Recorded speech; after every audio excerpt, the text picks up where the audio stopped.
Whether you're a skeptic or a believer, join me, Rob McConnell, as together we'll investigate the world of the paranormal and the science of parapsychology here on the X-Zone Radio TV show on XZBN and the X-Zone TV channel on Simul TV. Since 1990, the X-Zone Radio TV show has been the place where people dare to believe and dare to be heard. Together, we'll investigate UFOs, aliens, ghosts, Bigfoot, psychic phenomenon, lake monsters, conspiracy theories, government cover-ups, the truth embargo, alien abductions, ESP, haunted locations from around the world, and so much more. With over 28 years of broadcasting and more than 4,500 individual guests, the X-Zone is truly a place where fact is fiction and fiction is reality, as evidenced by the credibility, integrity, and professionalism of the guests that we bring to our international audience. If you have seen a UFO, had a close encounter, seen a ghost, Bigfoot, lake monster, or a story that you would like to share or have investigated, contact me, Rob McConnell, by sending me your email to xzone@xzoneradiotv.com, or you can call toll-free 1-800-610-7035, extension 143, and on Skype, X-Zone Radio TV. For more information on the X-Zone Radio TV show with yours truly, Rob McConnell, visit www.xzoneradiotv.com or www.xzonetvchannel.com or simultv.com and xzbn.net. Until next we meet here in the X-Zone from our broadcast center and studios in Hamilton, Ontario, Canada, always remember, X-Zone Nation, keep your eyes to the sky and your heart in the light.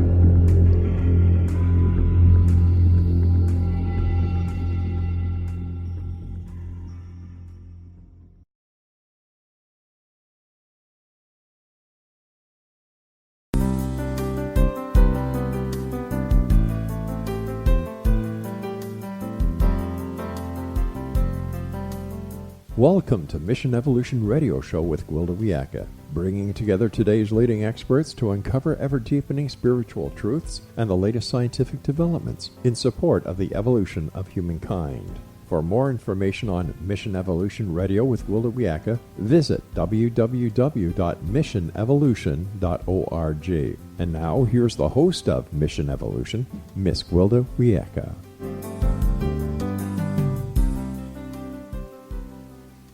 Hello, dear friends. This is Mission Evolution Radio Show, where we share innovative thoughts with today's leading scientific and esoteric experts supporting the path to unity and enlightenment. I'm Gwilda Wiyaka.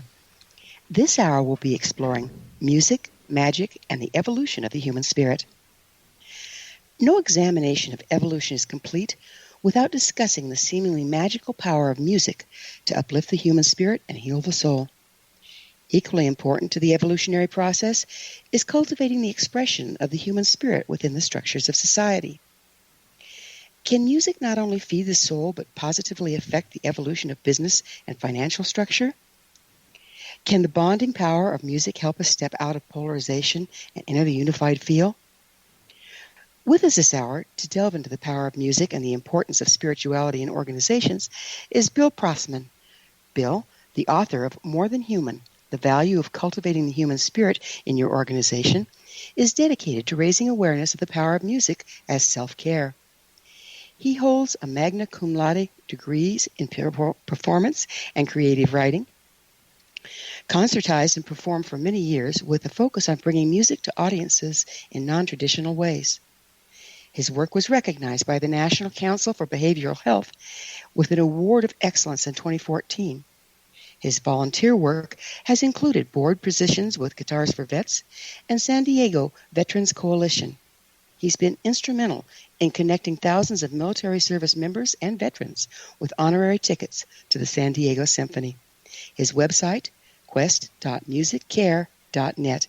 Bill, thanks so much for joining us on Mission Evolution. Hey, Gwilda, it's great to be here. So tell us, what role has music played in your life? Well, let's see. Other than the little things like, keeping me alive and making sure that I'm staying sort of on an even keel, it's been a whole lot of fun. And I've met people that I just would not have met unless I was there on the stage in a tuxedo with this big black piano. Isn't that crazy? I so understand. It's like, and what I find amazing is how when you are working with music and you're working with other musicians, there's a bonding that takes place. It's almost like family. Oh, it's such a beautiful thing to be able to work with people in music that way. And I know we say work, but it's actually play. I've had the privilege of improvising with some amazing people, and to be in that space, it's like playing the people who are better at you at tennis or in any sport.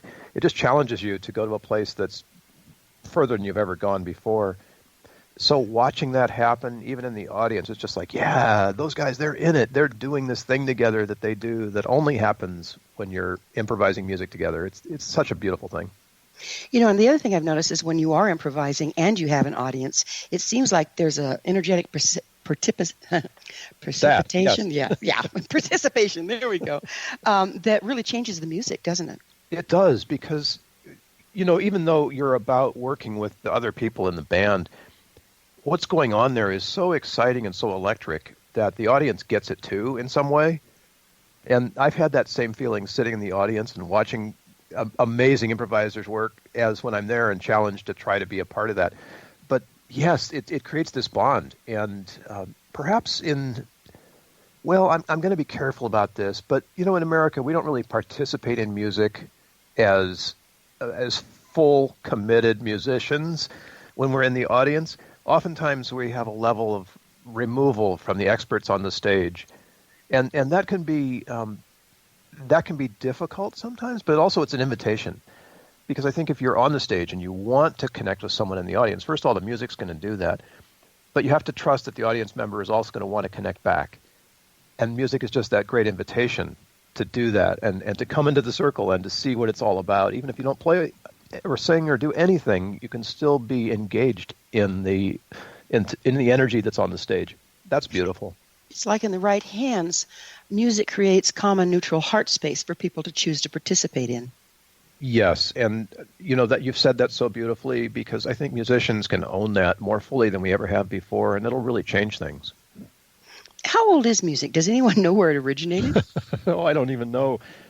They have ancient research. I think they found skulls from way long ago, 100,000 years ago, something like that.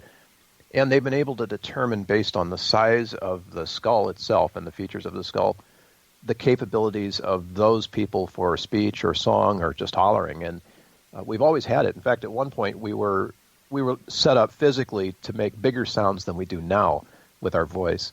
So it was probably a means of communication, but also I think a means of expression in many ways.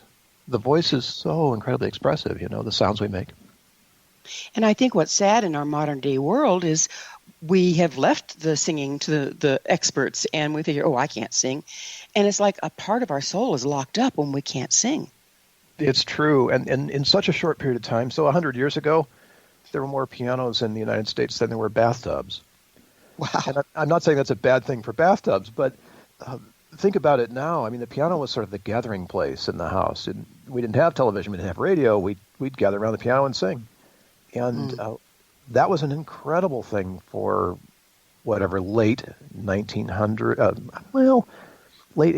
early 1900s, like leading into the Roaring 20s. We really needed to have some form of resilience practice. And I think our singing was one of the ways that we did that. Why do you think we got away from that? Oh, where's the soapbox? Let me climb on. I think maybe flat screens.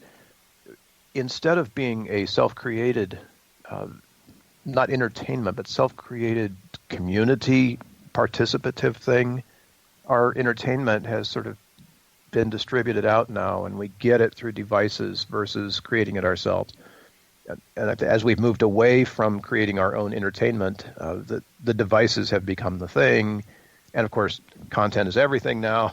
So we're not really encouraged to create in that space the way that we might have been back in the past. I mean, I'm sure we create great content, and that's not the thing. But the kinds of independent, how should I say this? The family band is no longer a thing, if that makes any kind of sense. It does. I remember when I was young, my grandmother and grandfather were from the South, and my grandmother played a juice harp, is what she called it. Yep, yep. you know, and I would just sit and listen to her forever because it was so alive, it was so real, and I just loved it. There's something about the South, and I'm saying this as a musician whose primary motivation, I guess, from a child was to play ragtime music. And, that's Southern music. There's something about the energy in the South that is so amazing for music. You've got New Orleans and New Orleans jazz and just the blues. I mean, where would we be without without the blues? Well, I don't know where we'd be, but there's that energy that comes from, I'm not sure exactly what, that just is different in the South than it is in the North. Equally good, both places, but there's an energy, Doesn't the earth put off that energy and kind of dictate what kind of music we are prompted to create? There is a cultural aspect to that. I'm not sure how far into the earth it gets, because we're now discovering that sounds exist in outer space, too, where we thought it was a total vacuum. Isn't that wild? Yeah, it is. But vibrational energy. So I imagine, and I haven't studied this, that there's a different kind of vibrational energy when climates are warmer than when climates are colder. And I don't know if that makes the expression of that energy easier in warmer climates or not. I hadn't really given it too much thought. But I suppose there's some truth to that, Gwilda, yeah. Well, if we're talking about vibrational energy, the Earth has its meridians just like the physical body does. Sure. And each meridian vibrates a little differently, and each place on the planet is very unique. I wonder if that plays in. Yeah, I would think so. I mean, there's obvious cultural music that's, like if you look at the indigenous music around the world, you're going to find differences.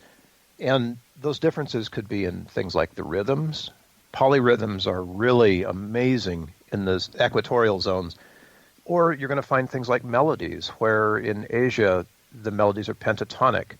And that's that 5-note scale. Amazing Grace is a pentatonic song, for anybody who's wondering what pentatonic music is, 5 notes. And then you have the complexity of music in quarter tones. There's notes in between the notes, And whole cultures that are great at singing quarter tone music is, how do you learn to do that?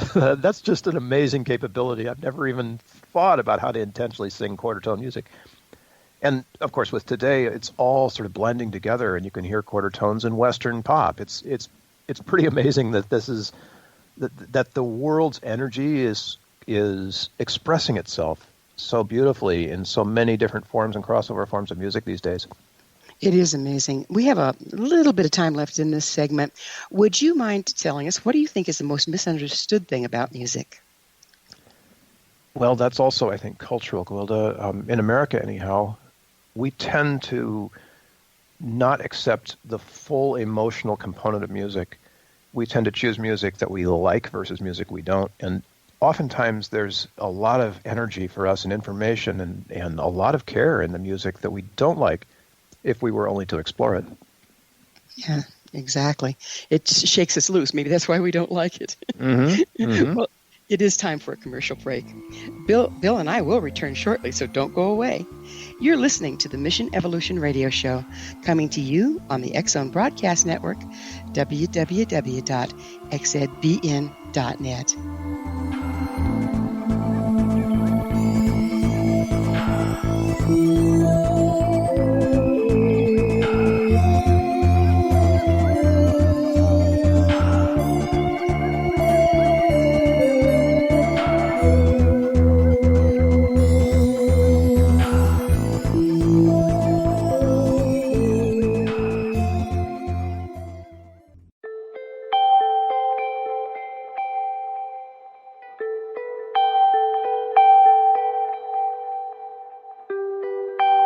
It's hard to listen to the news without realizing we're living in volatile, unprecedented times. Yet never has there been such an opportunity to transform the human condition. As old structures fail, where can we find the guidance to co-create a better way? Find Your Path Home is an ever-evolving, leading-edge information, education, and healing resource center designed to support and guide you on your path to unity and enlightenment. Based on sound principles employed by shamans worldwide, we provide techniques that can support you through the current transitions. offering online shamanic classes, international long-distance shamanic healing sessions, complimentary Mission Evolution radio episodes and Stairway to Heaven TV vignettes, seminars, retreats, and much more. All of this can be found on findyourpathhome.com. So I was watching the X Zone TV channel last night when I was abducted by aliens, and they kept repeating to me over and over again, simultv.com, simultv.com. What's simultv.com? That's what I asked them. They had it written on the side of their UFO. How do you spell that? UFO. No, I mean simultv.com. simultv.com. simultv.com. Right. simultv.com. Interesting that you were abducted by aliens in a simultv.com UFO last night. Oh, yeah? Yeah. Now that you mention it, I remember now last night I was awakened from a deep sleep. My great-grandmother was standing there. She said she'd come from the hereafter to tell me about simultv.com. She even spelled it out for me. simultv.com, sonny boy. simultv.com. simultv.com, sonny boy. Wow. Yeah. Guys, you'll never guess what my psychic guru just told me. simultv.com. Exactly. Are you guys psychic too? Of course. We all know about simultv.com. simultv.com.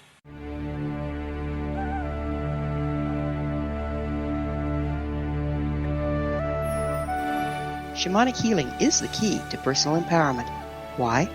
All 4 levels of our being, physical, emotional, mental, and spiritual, must be addressed for us to enjoy balanced, healthy, abundant lives. Yet there are few provisions for spiritual or energetic healing. Shamanism, found at the root of all cultures, is a very effective spiritual healing modality. To find quality shamanic healing you can trust, regardless of where you live, look no further than Find Your Path Home long-distance shamanic healing program. All Path Home long-distance healing practitioners have been trained and certified through Path Home Shamanic Art School. Change your life. Live abundantly. Schedule a long-distance shamanic healing session with Wilda Wieka or one of her quality practitioners today at findyourpathhome.com.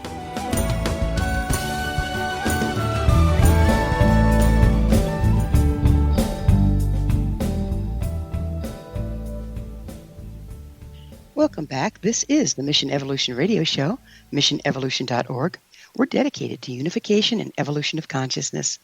Our special guest this hour is Bill Protzmann. His website, quest.musiccare.net. Bill, we were getting into some fascinating topics, going in different directions. I'd like to pull them back together here. One is you were talking about all the amazing rhythms that are, we do 4/4 here, right? And isn't our brain, the pathways in our brain, actually affected by the fact that we don't embrace the African rhythms or this or that as much? And what profound effect can it have on evolution if we start exposing ourselves to things that we're unfamiliar with? Well, it's necessary. I think those who are the evolvers are the ones who are seeking those other kinds of experiences to spark things up. This whole notion of rhythm, oh my gosh, 4/4 is amazing. I love it. It's one of those. It's just part of our culture, I think, who we are. However, take 5, remember that, Dave Brubeck? There's a certain kind of ride to those songs that are in 5/4. They just have this, there's something different. There's a feel about them that challenges us in a new way to think about how we can swing in 5 and just like we swing in 4. So opening yourself up to the potential of something different, I think that's the real clue here. And music is a very safe way of doing that. It's difficult to go out there and take on a new sport for the first time and play with an amazing team. If you know nothing about the sport, yeah, it'll be a challenge. It'll move you a little bit, but you're still out there. And if it's rugby or some football or something, you run the risk of physical injury. There's other things that are going on if you're like jumping in at that level. But listening to music is pretty safe. And if it's something you don't like, there's probably a message there. Oh, I can't click to this. It's like Steve Martin in The Jerk. He can't find the beat. Go ahead and try to find the beat, because there are places where 5/4 is going to work. There's, the rhythms that go on in alt rock, for example, a great American genre, maybe European, but blending 5/4 and 4/4, blending 3/4 and 4/4, there's a feel about that'll get you out of your space in a very interesting way once you know what's going on. And it doesn't take a lot of intelligence to figure that out. It's more about allowing that. See how those beats rest in you when you're listening to them. See what they do to you. That's the evolutionary process right there. Well, I know, again, like in Africa, they have such complicated rhythms that have been passed down for generations, each with a different purpose, that sometimes they don't repeat for, 12 measures or more? Yeah, yeah. And African rhythm is incredibly rich and complex. There's a great little documentary banjo player named Bela Fleck, probably the world's leading banjo player. Yes, there is a whole respected genre around playing the banjo, and he's at the top. Steve Martin's another one, by the way. So Bela Fleck decides to go to Africa because that's the indigenous home of the banjo. The instrument originated there. He wanted to go and see what it was like to perform with Africans who were playing the original banjos, right? And he not only did discover that music, but he also discovered the rhythms and the polyrhythms in African music. And he discovered that these rhythms, like you're saying, are part of the day-to-day life of the people who are living there in that culture. The music that happens all day long is a part of it. You're singing while you're making meals, you drum after dinner. There's just, it's all day long. And you can see in this amazing movie how Bela Fleck, who's, the top of his game, evolves. In a few weeks, he evolves from this sort of Western banjo player to this a musician who's making music that he's never even considered he could make on his banjo before, and doing it in a way that is blending with the indigenous music of like 4 or 5 different parts of Africa that he gets to encounter. It's an amazing, amazing transformational journey. And you can see it, in this expert musician, how it changes him. And at the end, you're just in tears, seeing this man who's been so transformed by this musical journey that didn't take a direction he ever thought it would go. It's a beautiful thing to watch. Well, we saw that with the Beatles when they started traveling and picking up the sitar and this and that. I mean, it just opened them up into a whole new dynamic of their form. Absolutely, sure. And you don't have to be at that level to get music that way. It can express so much to you that's so personal. But you have to go for it. You have to allow it. You have to wander in there not knowing where the road's going to go and just be with something that changes you and see what happens. Another point you brought up that I really love, because I've experienced it and I know that indigenous peoples use it this way, is when people are going through the day and they're, using rhythm to work to, like you saw the blacks when they were doing the railroads, or they're singing around their food. There was actually songs that the indigenous people would sing to imbue the food with love, so it was purposeful. It seems like when that's incorporated into a society, we're starting to enter the unified field again. We're starting to be able to work together as an organism. Would you speak to that just a little? Completely. The music just doesn't have a different effect on you than on me. It has a similar effect. There are some things about us physiologically that we can't change. Like when we hear a loud noise, we're going to jump. And that response is part of what happens in music too. But if you know what your responses generally are, like with pop music, we know what makes pop music popular, you can guide that and use it to help a whole bunch of people coalesce around a purpose. The most common one we have in America is worship at church. So there's a purpose for worship. When I was on my honeymoon, my wife and I got to go to a black gospel church service in Harlan. And we didn't stay the whole time because we were there for about 2 hours. And during those 2 hours, the only thing that happened was music. Mm-hmm. And it was like being immersed in this bath of connection and unity and joy and sadness. There was sadness there too, but it was all okay. And that huge connective energy around all of our emotions, everyone who was in the room felt this at some level, brought us together in a way that, had we been able to stay longer, it would have prepared us to receive some teaching, to receive a message. It was preparation before the actual hard work began. And that, I think, is a component that happens every time there's music, whether or not we're aware of it. There's always that unifying, it's like a synchrony. Sometimes it's called entrainment, where our breath and our heart rate and things sort of normalize, and we come into a space where we're all breathing and feeling the same way. And we see this at concerts too. Big stadium concerts where everybody lights up their phone. It used to be we lighted our lighters. Remember that? Everybody lights up their phone now, but we're all on the same page in that moment. And working together without anyone having to tell us how or what to do, working together as one organism. And that can be such a beautiful thing, whether it's 4 people in a room or 40,000 who all of a sudden join hands and begin singing in some stadium somewhere. How does that happen? Well, it happens because we're wired for it to happen, because we're wired to allow the music to work on us. You know, there's several studies done on drum circles, and they take people's heart rate when you start, and everybody's heart's doing its own thing. 10 minutes into the drumming circle, everybody's heart is synchronized unless they're on a medication or a pacemaker. Yeah. Now, that to me is pretty fascinating and has a lot of application if we relearn to use music to unify. Oh, sure. And, you know, I love leading drum circles. It's one of the things that brings me such joy is to watch people who have no musical experience and don't want any just show up and become part of a breathing organism that's actually making music. That's wonderful to me. But you can use that. So if you have a flat screen, which most of us do, find some drum tracks, just, you know, percussion or something soft that you can put on a loop and bring that in before the meeting, for example, and just let it play. I know therapists that do this, and I've used this in meetings myself. And what happens is you get that entrainment.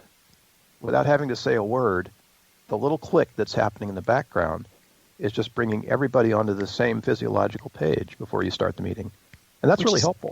It's a heck of a boost, isn't it? It is. How does music and emotions relate to non-binary thinking? Oh, what a fabulous question. I had an experience when I was a kid where I played at a piano recital, and then I looked over after I was done. My teacher was smiling and clapping, but she was also crying. And it was the first time that I really got it, how we can be sad and happy at the same time. Like human beings do that. And yeah, tears of joy, but there's also this, like you can have a blend of emotions. It's not always just happy. It might be happy, but you're remembering that, you know, your mother who is no longer with you couldn't be there at that moment. And then there's some melancholy in it, but it's beautiful at the same time. So this crazy ability that we have to feel more than one thing at once is such the antithesis of our binary world, because it's like either or, black, white, you know, light, dark. And yet, as emotional beings, we have, well, some people say 4, some people say 8 primary emotions, but they can all blend, and they can all be a part of things. So in a feeling like resilience, for example, that's a great complicated emotion. It has the pushing forward, the sort of, yes, going to do it. It's got that energy in it. That's a proactive energy. But resilience usually comes as a result of some tragedy or disaster. So you have that sadness about everything that's gone wrong. And your energy to push forward, which is hope or joy or exuberance and sometimes even anger. I mean, the United States was formed because people who were scared and angry decided to do something about it. That's a huge blend of emotions going on there, right? So emotions can teach us how to think more in a non-binary fashion once we understand that our emotions themselves are also non-binary. They're just this wonderful palette of color that we can mix. Well, Bill, it's time for you and I to take another pause. We will return to our discussion shortly, so you stay right there. This is the Mission Evolution Radio Show. We're coming to you on the X-Zone Broadcast Network, www.xzbn.net. Now, don't go away.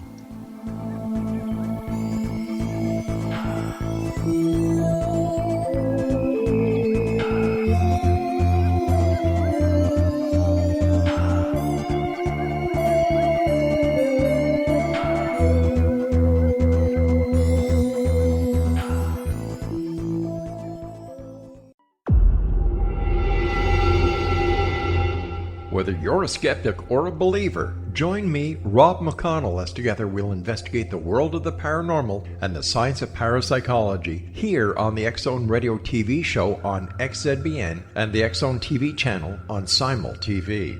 Since 1990, the X-Zone Radio TV show has been the place where people dare to believe and dare to be heard. Together, we'll investigate UFOs, aliens, ghosts, Bigfoot, psychic phenomenon, lake monsters, conspiracy theories, government cover-ups, the truth embargo, alien abductions, ESP, haunted locations from around the world, and so much more.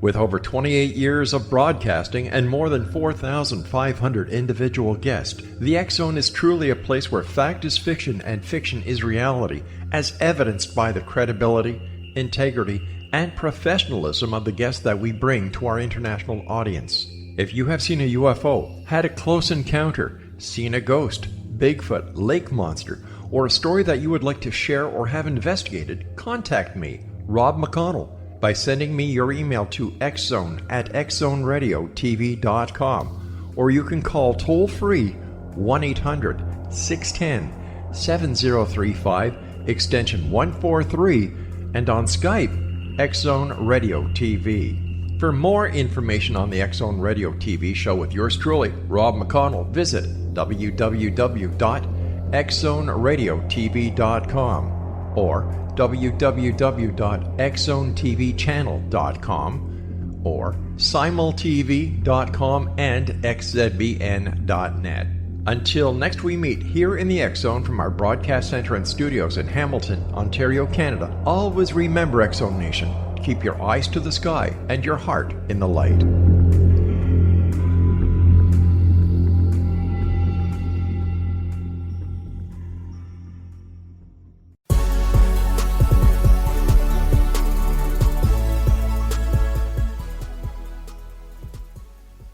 Welcome back. This is the Mission Evolution Radio Show, missionevolution.org, bringing leading-edge information supporting the path to enlightenment. We're speaking with Bill Protzmann. His website, quest.musiccare.net. Bill, there's a Celtic tradition that I think really plays into what we've been talking about here as far as emotions and being non-binary with them and all that through music. And it's the myth of the three harpers, and they would usually show up for, say, a funeral or a wake. And the first harper would play this song of absolute mourning, and the whole group would just go into mourning.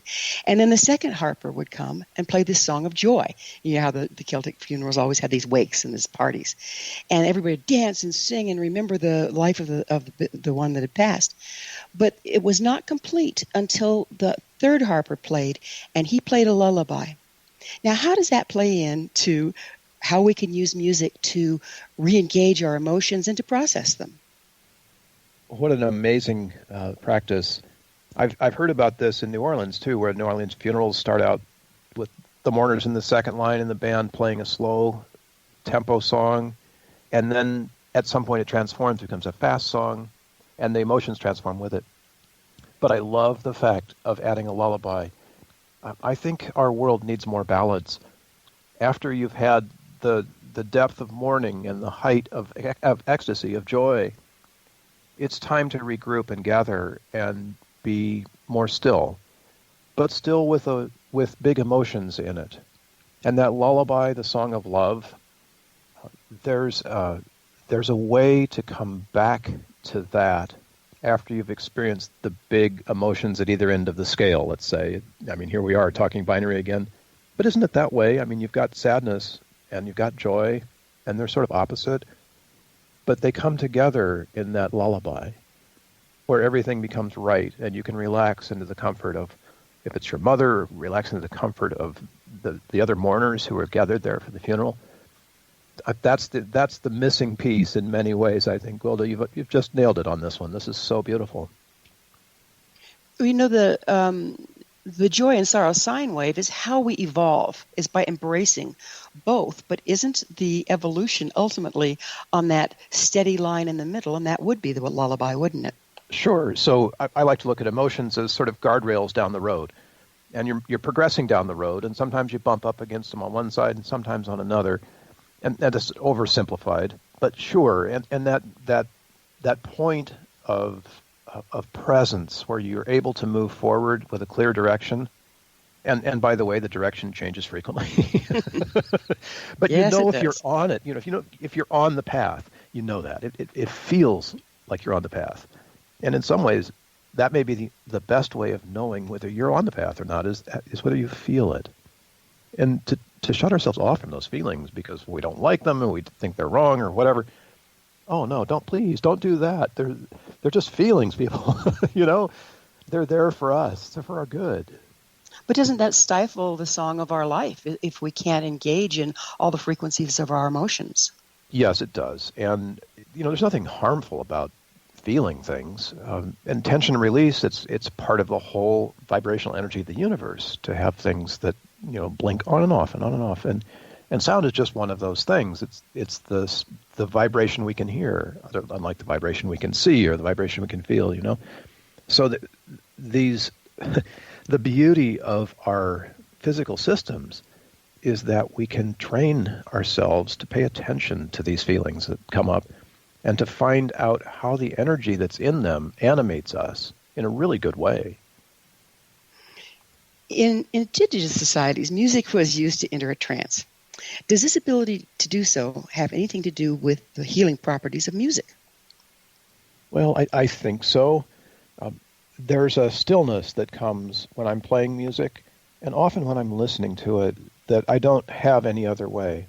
And by stillness, yes, the voices in my head stop, the internal monologue or dialogue or however many of them are speaking to you all the time. That for me stops in that moment of musical presence. And I know people can get there through meditation and other ways too. But instead of emptying my mind, the thing that is cool about music that puts us into a trance state is that it sort of opens us. It opens us to feeling. And when the chattery sort of left brain analytical mind stops, you're left with this beautiful intuitive presence where your awareness becomes much more than just what's for dinner or, the humdrum of the left brain. We used to call it the left brain. And that opening to a more in-the-moment expression or experience or whatever the word is that resonates for you, being, I think, is my word for it. That's a beautiful place to be because that's the place where creation can happen. I was going to say, that's got to be the most creative space we've got, right? Yeah, it is, and anyone can do it. I mean, this isn't reserved just for artists and musicians. The creation aspect of this is something anyone can do, and it's way beyond problem solving. I've been a problem solver all my life, but I've also been a creative, and the two are completely different activities. They're just completely different. Let's change gears a little bit here, but what is music therapy? Would you mind describing that for us? Sure. So music therapy is a therapeutic relationship like you'd have with a counselor or a therapist or a doctor, where you and the music therapist, board-certified, licensed, advanced degree education kind of person, are working through a specific therapeutic issue together. And that's an amazing thing. Anyone who's been in counseling, I've been in counseling many times, trauma-informed counseling, there's such beautiful opportunity in that when you're working with a guide. So therapist, a little bit higher level than a peer counselor or a counselor because they are advanced degrees and board certified and licensed, often covered by medical insurance. As a matter of fact, in some states you can be covered for your music therapy. So that's an amazing profession. Music therapists generally operate in clinical areas where there's something to do with autism. They're amazing with autism, with dementia and Alzheimer's. There are areas where music can go in those situations that nothing else has been able to go yet. No other modalities have been able to reach people in those places yet. Yes, it's fascinating, isn't it? Now, would you mind telling us the difference between music therapy and music care?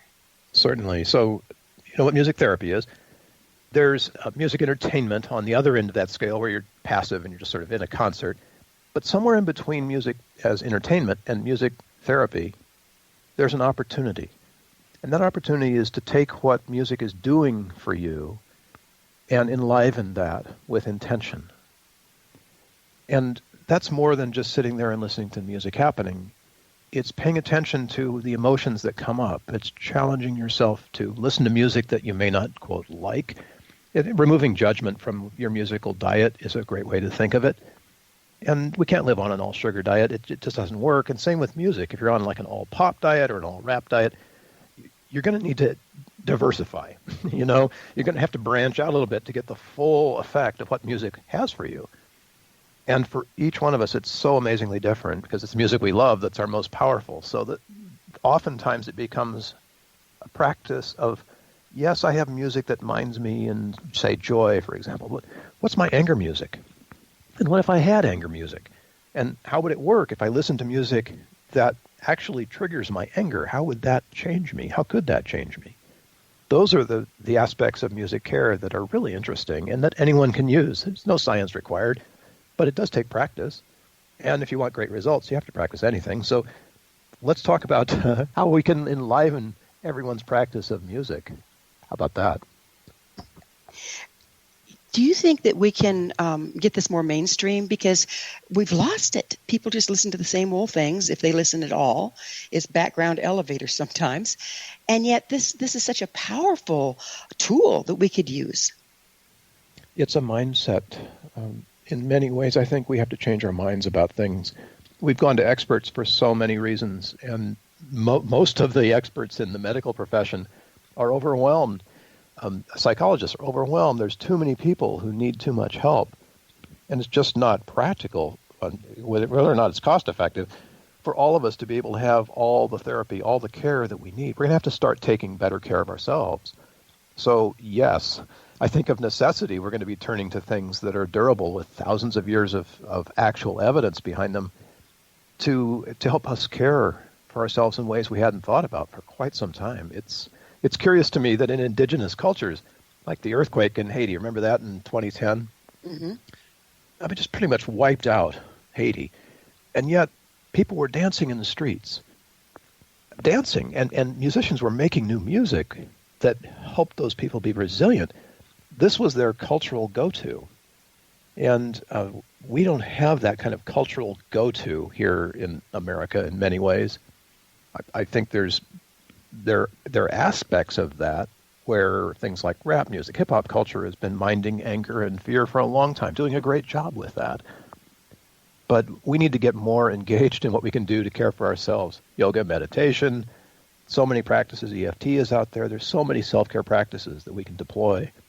And music, which has always been sort of on the entertainment side, has sort of lost the general awareness of the power that's in it. People go, oh, the power of music, but how are you using that?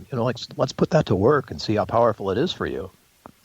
I'll bet that's why drum circles are really getting popular in our culture today. Oh, it's crazy. I used to run one for the homeless music folks that I taught, and we'd do it outdoors on the street, in the middle of East Village, San Diego, which is not a great place, but we'd be out there and drumming away, and, cop cars would go by and smile and wave, and it was such a community thing. They're so powerful. It doesn't take, an expert to run one. Anybody can pick up a hand drum and bang on it, and it's so much fun to do, as well as being so incredibly powerful. It's healing, Well, we need to take another commercial break. Bill and I will be back shortly, so don't leave us now. This is the Mission Evolution Radio Show on the X Zone Broadcast Network, www.xzbn.net.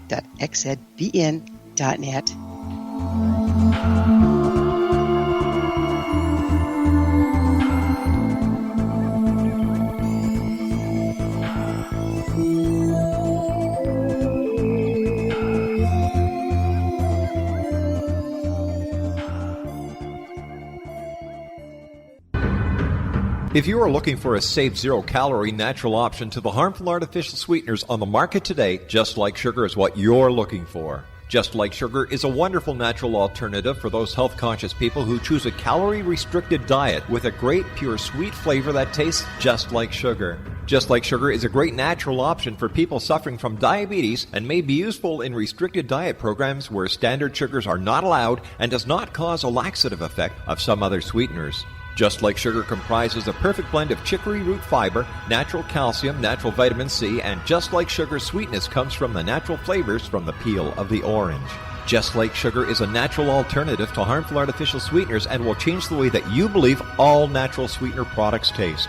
Just Like Sugar is available at your local Whole Foods markets, Wild Oats markets, Henry's, Sun Harvest, and many other fine natural food stores in the U.S., Canada, and worldwide.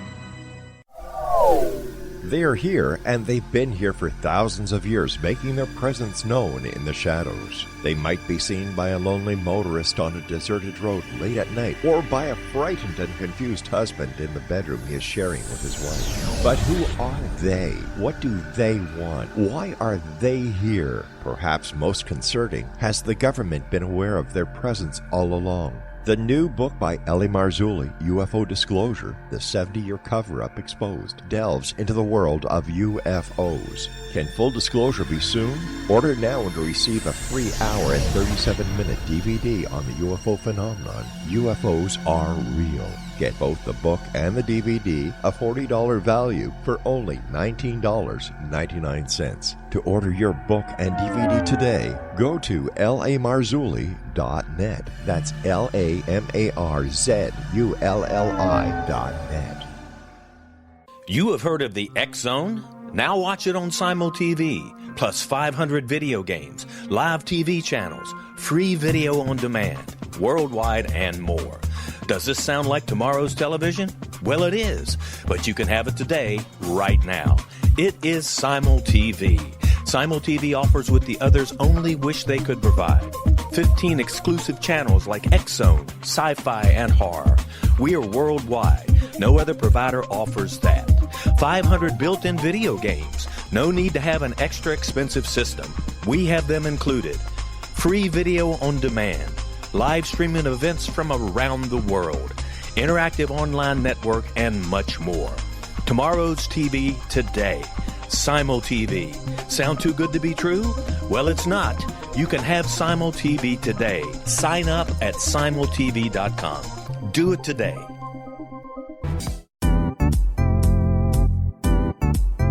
Memorable dynamic presentations are a not-so-secret weapon in the business world. Do you have a powerful message that must be shared, but you haven't found a way to deliver that message? Do you want to be known as a top public speaker who gets amazing results? Are you ready to create and deliver your powerful message? Thomas Hides can help you create and deliver your speech to get the results you desire. Visit iconquality.com. Did you expect your business to flourish, but instead it plateaued or didn't get off the ground yet? Would you like to achieve massive goals and discover new sources of income within your business?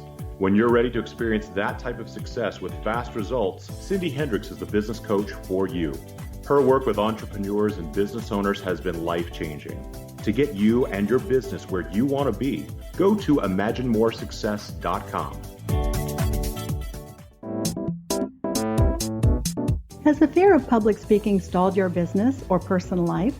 What would you give to develop and maintain supreme confidence? Have an invaluable private program to always perform at your best. Imagine how you would feel. You can have all that and so much more today with Thomas Hides' life-changing course called Number One Fear Unleashed. Visit numberonefear.com and be liberated from your fear of public speaking.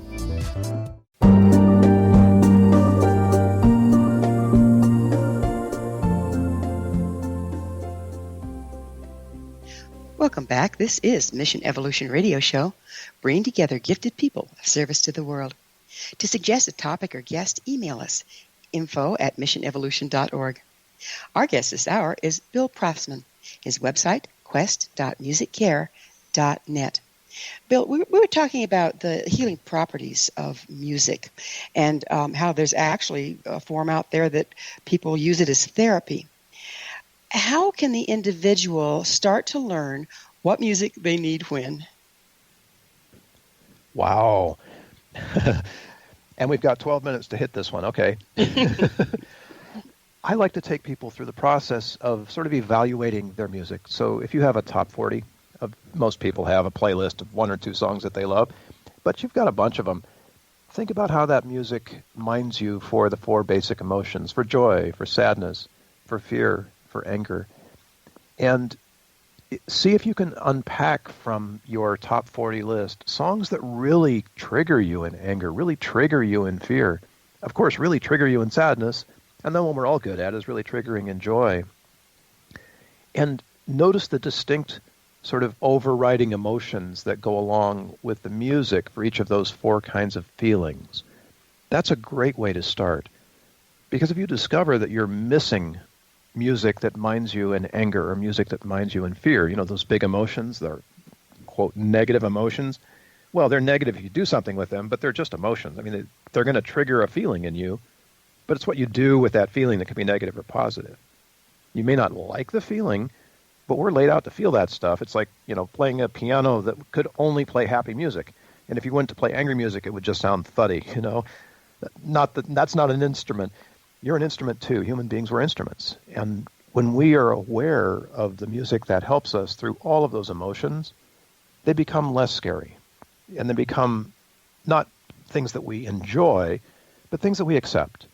And this practice of allowing, of accepting the safe experience of anger, the safe experience of fear. I mean, you've been to scary movies, right? You know it's not going to hurt you. You're there because you want to be frightened.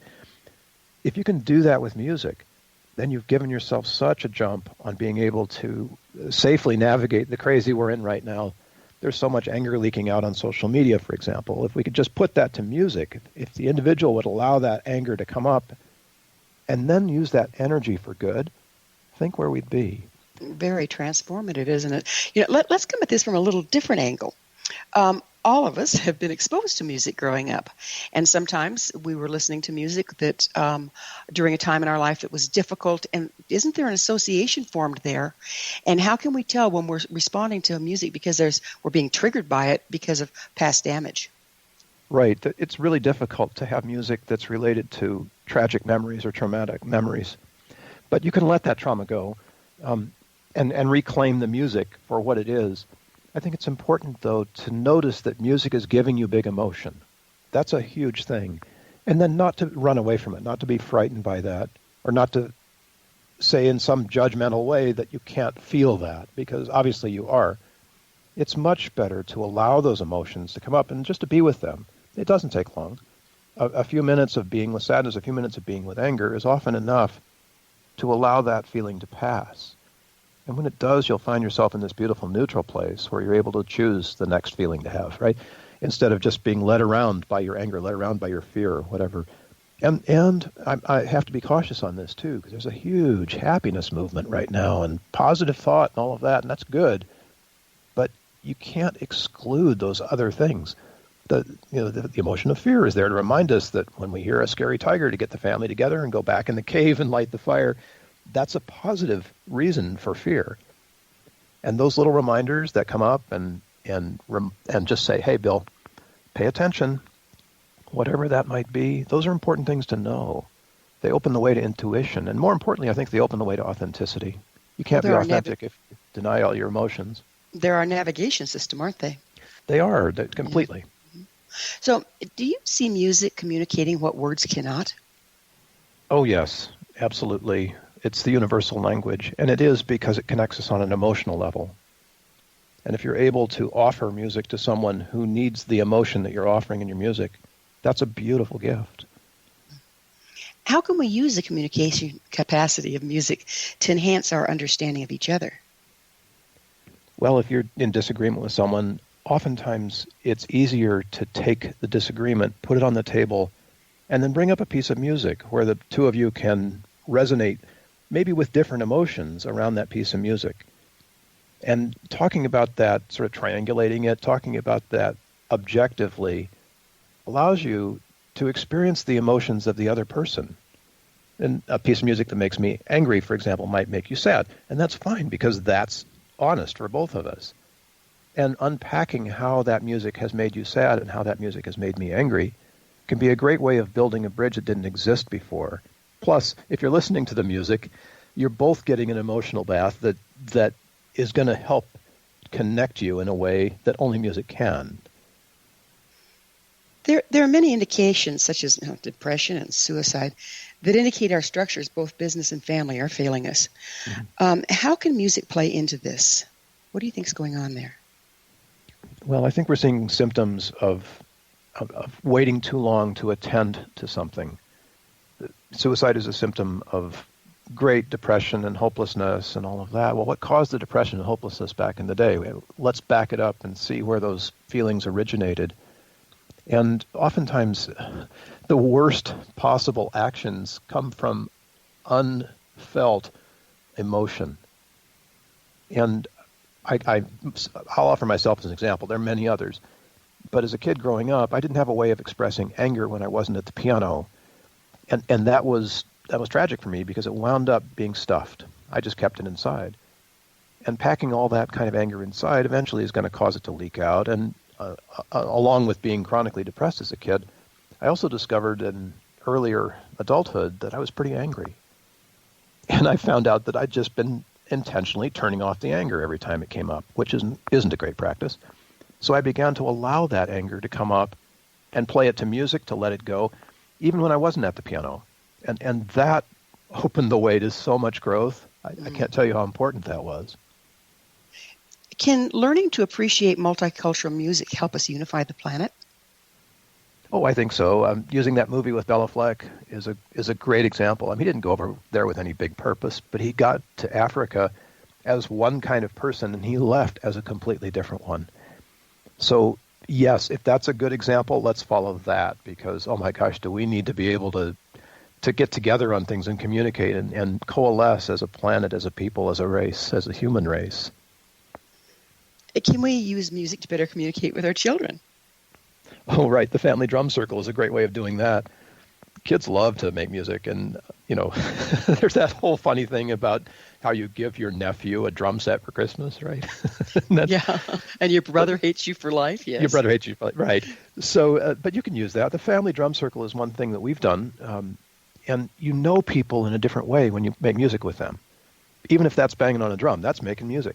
You get information about them that you can't ask a teenager and get a response for. But if you play drums together, it'll be obvious to you exactly what's going on in your family. And it'll be equally obvious to the teen what's going on with you as the parent.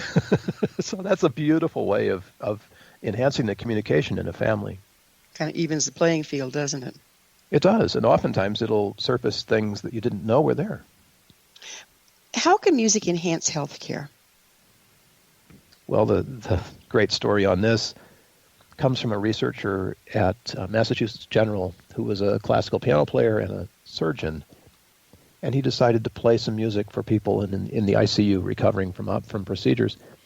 And compared to people who were not in the ICU, the people listening as they were resting to music had 50% less need for pain meds. They turned down their pain meds by half.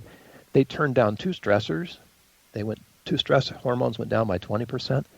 But more importantly than that, the people listening to music in the ICU healed faster than the people who weren't, in the ICU next door. So I don't know what we're doing with that information, but I've been in a bunch of ICUs with my volunteer work with veterans, and there's not too much music playing there, to be honest with you.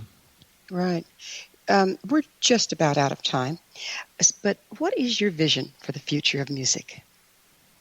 Oh, I'd say for the future of self-care, if we can create a generation of people that are curious about how they can take better care of themselves physically, mentally, emotionally, spiritually, I think we'll have advanced the whole thing beyond where it is today. And if music can be a part of that, that's phenomenal. But let's change our minds about this and use the experts where we can, but don't wait for an expert. You don't have to wait 3 weeks to do something about your mental health or your emotional health. You can do it now. And even with your physical health, you can do it now. Just find some music that's going to work. That's where I come in. That's what I teach. You teach how to pick the music that's going to work to help with self-care. Yeah. It's like the voyage of discovery. It's reacquainting you with a superpower that you already have. You just have to deploy it in a new way. Yeah, taking those beautiful, powerful songs from our history and creating new ones for our future. There you go. Well said. All right. Bill, again, as always, time has flown, and now we're out of it. Thank you so much for coming on the show. You're so welcome. Thank you, Quilta. Our guest this hour has been Bill Protzmann. Bill is the author of More Than Human, The Value of Cultivating the Human Spirit in Your Organization. He's dedicated to raising awareness of the power of music and self-care.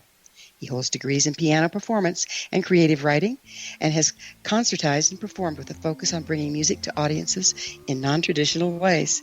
His website, quest.musiccare.net. For our amazing past episode collection, visit our website, www.missionevolution.org. This has been Mission Evolution Radio Show with Gwilda Wiyaka on the X-Zone Broadcast Network, www.xzbn.net. Join us next time as this mission continues, bringing information, resources, and support to our evolving world.